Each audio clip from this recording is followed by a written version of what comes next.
I'm really excited to bring you a reading from MIMICS. MIMICS is a dystopian sci-fi novel. It's based loosely around climate change and an invasion from outer space with a whole load of supernatural stuff thrown in for good measure. And we pick up the story at chapter 2. This is actually the first chapter that I wrote when I was creating this story. Chapter 1 actually came later. So here we are, chapter 2. Professor Lucas Apateon stepped out from the warmth of the bunker into the hostile Nunavut night. The guards had become accustomed to the short nocturnal excursions of this rather eccentric man. Although something of a recluse, he had achieved much in the 28 years of his life. From as young as he could remember, he had always been fascinated by meteorology. As he grew older, he no longer wanted to just study the weather, he wanted to control it. He had the vision to use technology to reverse global warming. As one of the world's most highly regarded climatologists, he had resources available to see his vision fulfilled.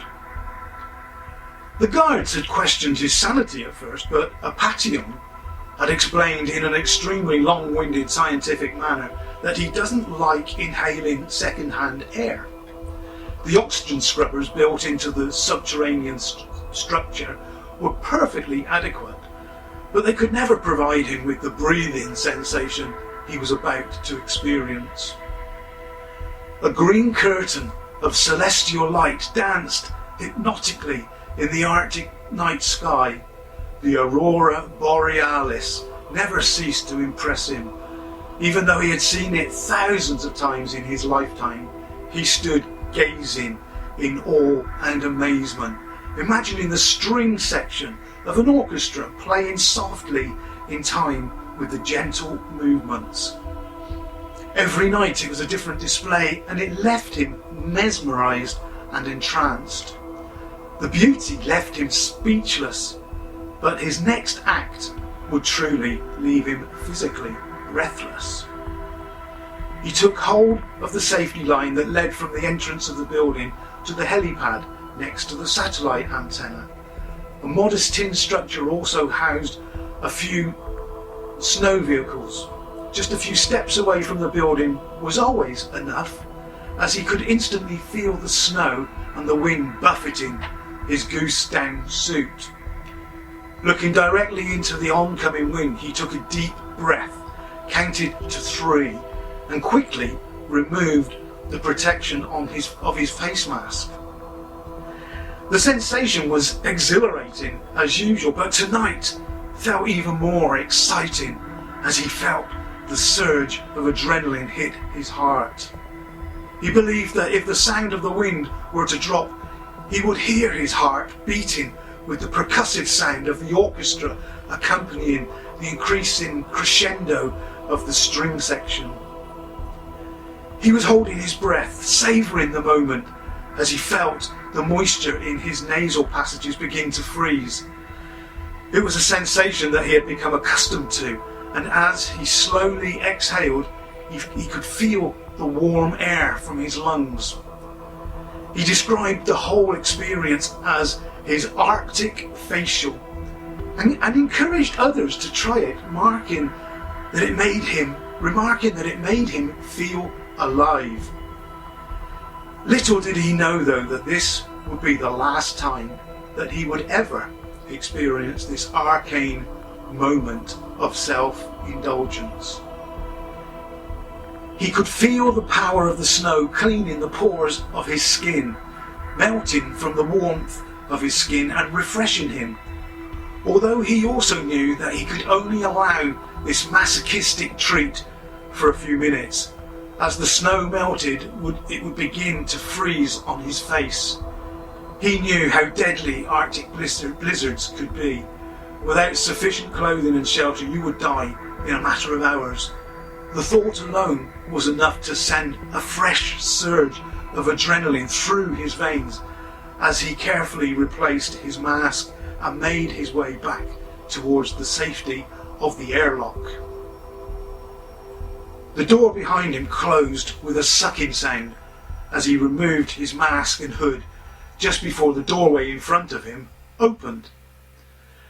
The guard stood at the entrance of a small room to his left, and he recognised the sound of Simon and Garfunkel coming from the small transistor radio. The smell of freshly brewed tea and toast provided a pleasing sensation for his thawing nostrils. The guard was smiling as he spoke. "Good evening, Professor. How was your walk?" "Takes your breath away." It was Apateon's usual response. It had become a kind of ritual, and though the guards all thought he was a little crazy, they humoured him. A shout came from within the room beyond the guard. "Tea up!"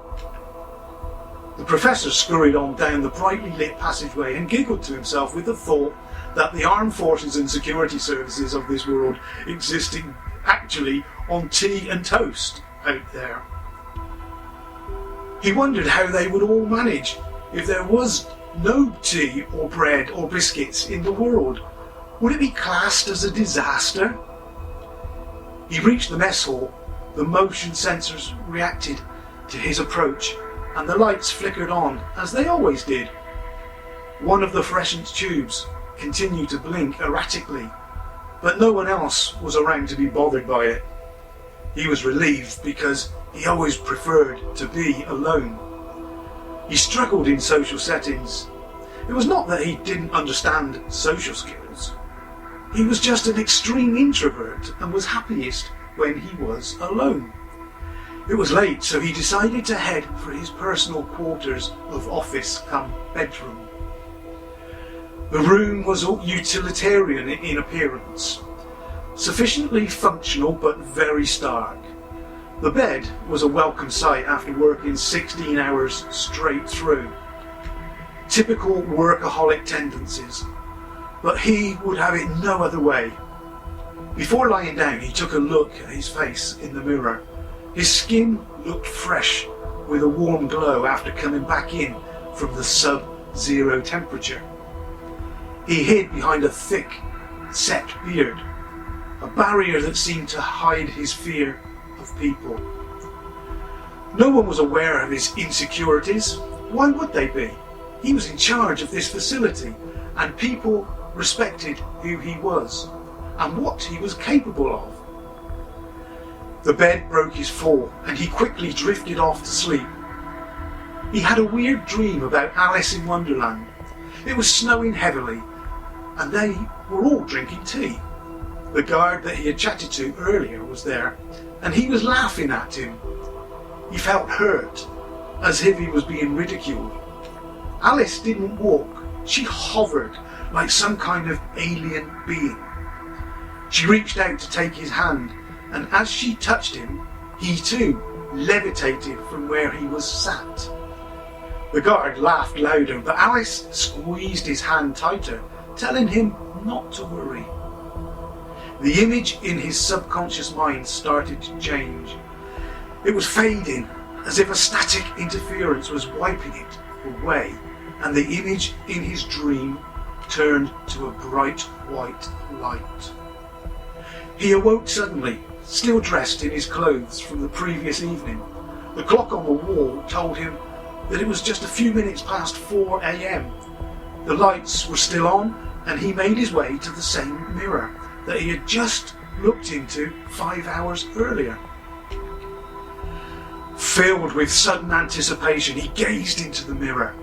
His fingers came up to touch his nose and then walk over his face, in the same way that anyone would when they see themselves for the first time. He felt happy with the way that he looked.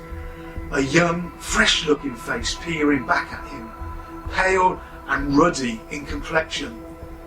His facial muscles refused to form a smile. He instantly knew that he would never smile again, and started to look around the room. It was the first time that he was seeing where he was, but he still didn't know who he was. or what he was.